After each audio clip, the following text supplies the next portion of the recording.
আপনি আমার কন্যা সীতার সঙ্গে কখন সাক্ষাৎ করবেন? রাজন, বিবাহের পূর্বে পুত্রবধূর মুখদর্শন করা অযোধ্যার প্রথা বিরুদ্ধ।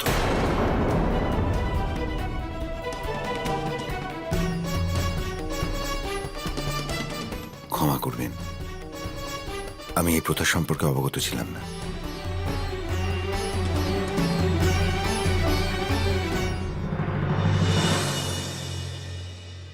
দিদি চলুন সীতাকে নিয়ে যাই।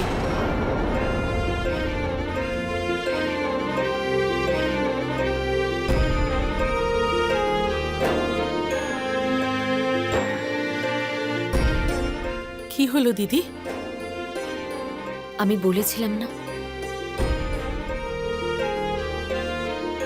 ওদের সংস্কার আর আমাদের সংস্কার ভিন্ন। রামের মাতাগণ এই বিবাহ সমারোহে সম্মিলিত হবেন না।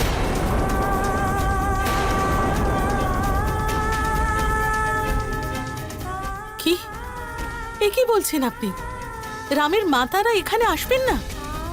অর্থাৎ মহারাজ দশরথের রানীরা তাদের আপন পুত্রের বিবাহে সম্মিলিত হবেন না? আর সীতাও মহারাজ দশরথের সাথে সাক্ষাৎ করতে পারবে না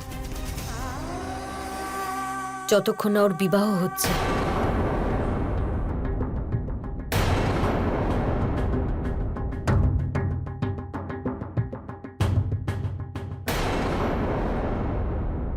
চমৎকার!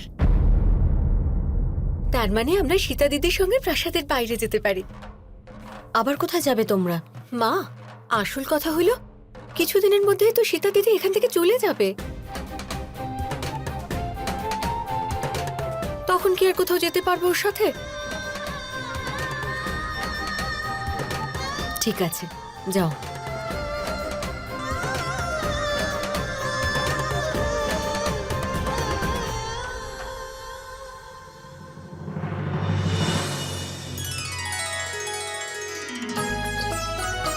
প্রণাম। প্রণাম সুমন্ত্র মহাশয়। প্রণাম সুমন্ত্র মহাশয়। আশা করি যে আপনাদের দুজনের যাত্রা সুখকর ছিল নিশ্চয়ই। হ্যাঁ মহাশয়, আর ভ্রাতা রাম তিনিও ততটাই ব্যাকুল হয়ে আপনাদের প্রতীক্ষা করছেন যতখানি আপনারা ওর সাথে দেখা করার জন্য অধীর।